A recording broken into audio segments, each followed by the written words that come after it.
Sijin agere ko ngalal mising in pijaw kasi ko bulldozer niyo ko bije ko ngalal bulldozer ne ko kita o geboli angi ko bolji niginya imanda angi ko bolza watas tayo tun ko gere bure ko lagi yam ga sheria ko mawiji so mo bolji mising ju macam nai,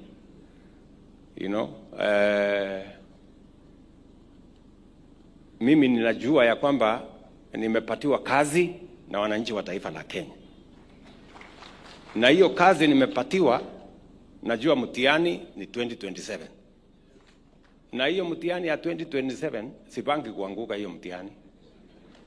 Hiyo mtihani ya 2027 mimi najua vile nitapita hiyo mtihani, kwa sababu mlianiambia nirekebishe kilimo, na hiyo kilimo nimerekebisha.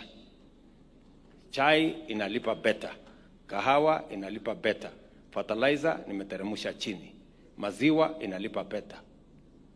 Sio ndio mtihani?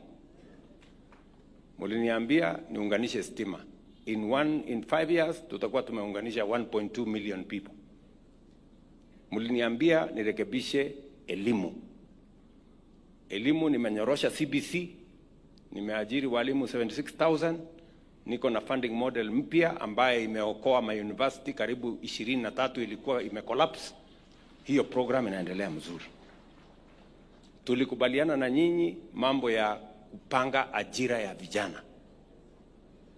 Hiyo ajira inasonga pale kwa affordable housing, inasonga kwa mambo ya market, inasonga kwa mambo ya digital jobs, inasonga kwa mambo ya export of labor. Mimi niko na scorecard ambaye itadhihirisha wazi ya kwamba hiyo kazi ya kupanga ajira ya vijana nimetekeleza. Muliniambia nipange mambo ya afya. Mambo ya afya ndio hii. Hakuja kuwa na watu milioni 21 wamesajiliwa katika mpango ya afya. Kufikia sasa, jana, watu 21 million walikuwa wamejisajili kwa programu ya SHA. Ile zamani ya NHIF ilikuwa kati ya 7 million, hapo 8 million. Na hii mpango itafikia kila mtu. Ile ya zamani ilikuwa na ubaguzi. Hii nitahakikisha imefikia mama mboga, imefikia mama wa kijiji yote, pia na wao watakuwa na bima ya afya kama sisi ambao tuko na kazi, ambao tuko na uwezo. Even those who cannot afford will have a universal health cover. So wale wanaongea mambo mingi wajitayarishe kwa hii mtihani. Wasiongee tu hivi.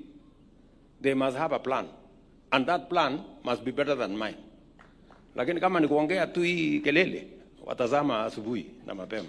So usikuwe na wasiwasi. Usikuwe na wasiwasi. So tuendelee namna hiyo, na mfanye bidii. Nyinyi vijana, mimi nataka niwaulize, tuko na mipango yenu in many areas. Mesikia kuna wajira pale kwa affordable housing hapa Bomet, manyumba za kwanza nafikiri itakuwa tayari in the next